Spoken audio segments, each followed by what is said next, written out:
My uncle worked 34 years at the same factory, never missed a day, never complained, retired with a decent pension. And you know what he told me at his retirement party? He said, "I did everything right, and I still don't know how I'm going to afford the next 20 years. That hit me different, because this man did everything society told him to do. Stayed out of debt, paid cash for his car, never borrowed a penny he didn't have to. And meanwhile, his old factory manager, the guy who owned the building they worked in, he retired at 51, has 3 properties, travels 4 months a year, same town, same economy, completely different outcome. I spent years trying to figure out what was different between those two men, and the honest answer was uncomfortable. It wasn't intelligence, it wasn't luck, it wasn't even income. It was how they thought about debt. One man ran from it his whole life. The other one used it like a weapon. And today, I'm going to show you exactly how that weapon works. 7 specific ways. Real people, real numbers, real life.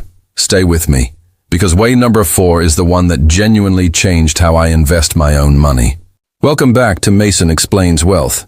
If you're new here, we talk about how money actually works, how the people who have a lot of it actually think, and how you can start applying those same principles, whatever level you're at right now. Now, before we get into the list, I need to say something important. I am not telling you to go take out loans tomorrow morning. That's not what this video is. What I am saying is this. There is a version of debt that destroys lives, and there is a version of debt that builds empires. And the only difference between those two versions is knowledge and intention. Your parents weren't wrong to be scared of debt. They were scared of the wrong kind. Today we fix that. 7 ways. Let's go. Way 1. They buy assets that pay the debt for them. Alright, number 1. And I want to start here because this is the foundation of everything else. When most people think about taking on debt, they think about buying something they want. A car, a vacation, new furniture. Something that costs them money every single month with nothing coming back. That's called consumer debt. And yeah, that kind is genuinely dangerous. But rich people think about debt completely differently. They ask one question before they borrow a single dollar. Will this asset pay back the loan for me? Here's a real example, not theoretical. Real. A friend of mine, mid-30s, regular salary job, bought a duplex, put 20% down, took a mortgage on the rest. He lives in one unit, rents out the other. The rent from that second unit covers his entire mortgage payment every month. So let me ask you, is he in debt? Technically, yes. Hundreds of thousands of dollars of it. But is that debt costing him anything? No. His tenant is paying it every single month. And in 25 years, he owns a property outright that's worth potentially double what he paid, and he barely paid for it himself. That is the mindset shift. Rich people don't borrow money to buy things that drain them. They borrow money to buy things that feed them. The debt isn't the problem. What you do with it is.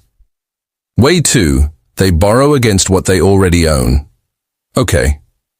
This next one. When I first really understood this, I sat back in my chair and just stared at the ceiling for a minute. Because it's so simple, and yet nobody talks about it. Let me paint you a picture. Say you bought a home 10 years ago for $250,000.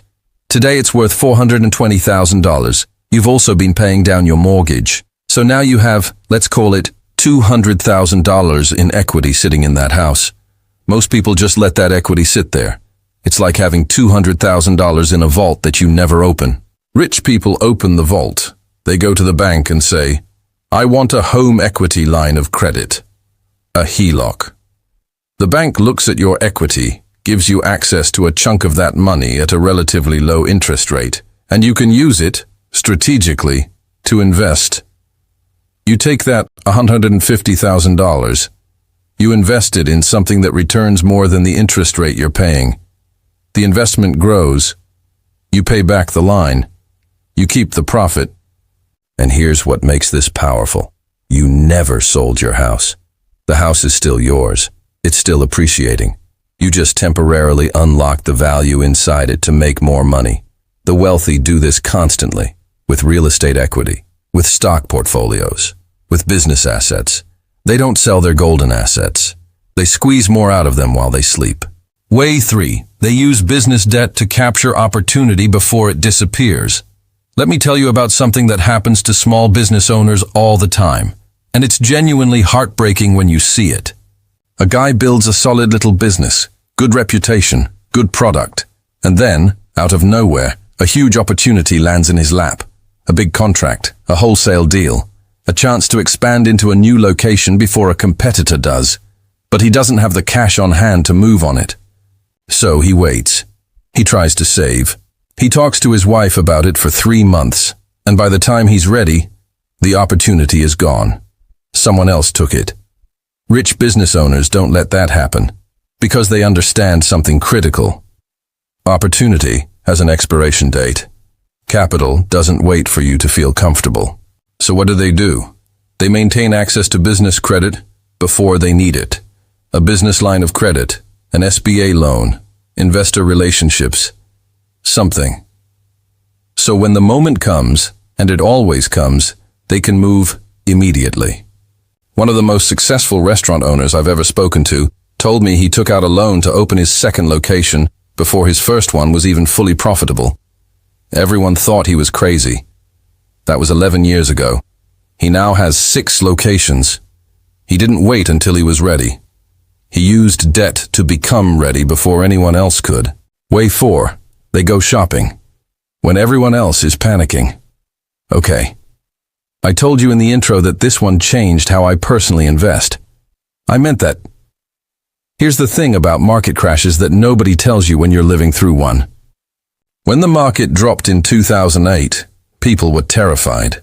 Retirement accounts cut in half, news anchors looking like they'd seen a ghost. Regular people selling everything just to stop watching the number go down. And the wealthy? The ones who really understood money? They were buying. Warren Buffett wrote an op-ed in the New York Times in October 2008, at the absolute bottom of the fear, titled, "Buy American, I Am." While people were running out of the store, he was filling up his cart. Now, how does debt fit into this? Serious investors keep what's called dry powder. Pre-arranged credit, a line of borrowing they can access fast. Not because they're broke, but because when a once-in-a-decade buying opportunity shows up, they want to go bigger than their cash allows. They borrow at 5% to buy quality assets that are temporarily 40% off. When those assets recover, and historically they always have, the returns are extraordinary. I want to be honest. This strategy carries real risk. If you borrow and the market keeps falling, you're in a painful spot. You have to know what you're doing. But the pattern is undeniable. The people who got generationally wealthy from 2008 were the ones who leaned in while everyone else leaned out. Fear is a sale, and the rich have a credit card ready for it. Way 5. They make their lifestyle pay for itself.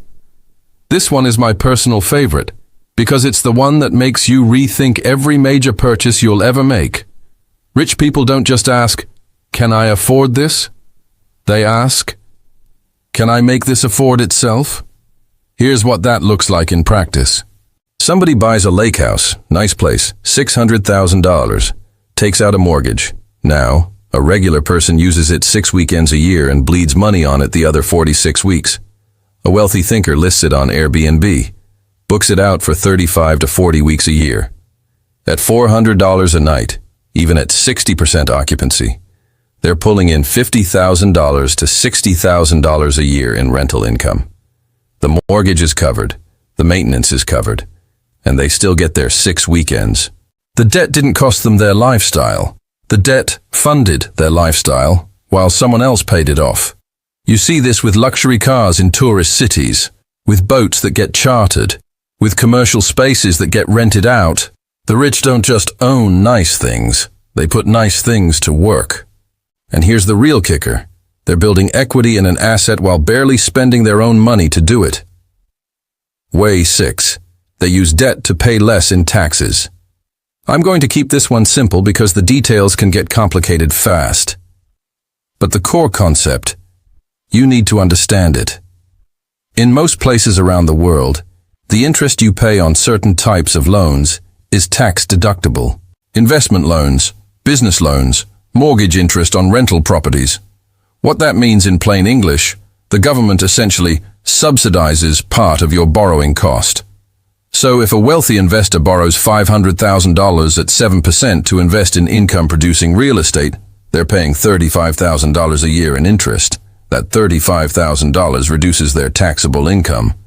Depending on their tax bracket, the government is essentially covering a significant chunk of that interest cost through the tax benefit. They're making money on the investment and getting a discount on the cost of the debt. On top of that, those same properties provide depreciation deductions. More tax savings. This is the game. This is why you keep hearing about ultra-wealthy people paying surprisingly low tax rates. It's not a loophole, it's strategy. It's using the tax code exactly as it was written, just with more sophistication than most people know to apply. Talk to a good CPA, a serious one, because this conversation alone could save or make you serious money. Way 7. They borrow to stay liquid because cash is power. Last one. And I want to end here because I think this is the most mature financial concept on this list. Here's something that took me a long time to really internalize. To a wealthy person, cash is not just savings. Cash is speed. Cash is leverage. Cash is the ability to say yes to something extraordinary on a Tuesday afternoon with no warning. And because of that, they protect their cash fiercely. Even when they could pay for something outright, they often don't. Here's the logic. If you have $400,000 invested, earning let's say 9 to 10% annually, that's roughly $36,000 to $40,000 working for you every year. Now say you need $200,000 for a business purchase. You could liquidate half your portfolio, but then you lose years of compounding. You trigger a taxable event, and you lose your liquidity. Or sue, you take a loan at 6%, keep your $400,000 growing at 10%. The spread between 6% and 10% is your profit. You came out ahead, and you kept your cash available. This is called arbitrage, and wealthy people run this calculation constantly, almost automatically. They stay liquid. They borrow cheap. They invest at higher returns, and they keep their powder dry for the next opportunity. Because the biggest deals in life, the real game changers, they don't send a calendar invite. They show up without warning. And the people with cash on hand are the ones who can actually say yes. So, let me bring this all the way back to where we started. My uncle, 34 years, did everything right. Did. He wasn't stupid. He wasn't lazy. He just played by a rule book that was written by people who didn't want him to understand the real game. The real game isn't avoid all debt. The real game is understand the difference between debt that takes from you and debt that gives back. Consumer debt, credit cards for things you don't need, car loans on depreciating vehicles, buy now, pay later on clothes, that will absolutely wreck you. Run from that. But strategic debt? Debt that buys cash-flowing assets. Debt that unlocks equity. Debt that captures opportunity. Debt that protects your liquidity and reduces your taxes? That's not the enemy.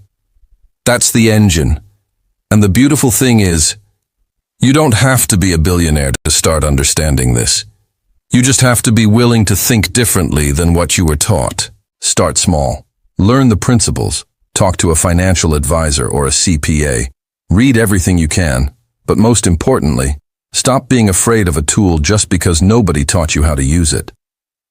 If this video made something click for you, something that felt real, not just theoretical, I'd genuinely love to hear which one hit hardest. Drop it in the comments right now. I read every single one personally. And if you're new here, subscribe. Because this is what we do on Mason Explains Wealth. We talk about money the way it actually works, not the watered-down version. The real one. New video drops every week. I'll see you in the next one. Take care of your money, because nobody is coming to do it for you.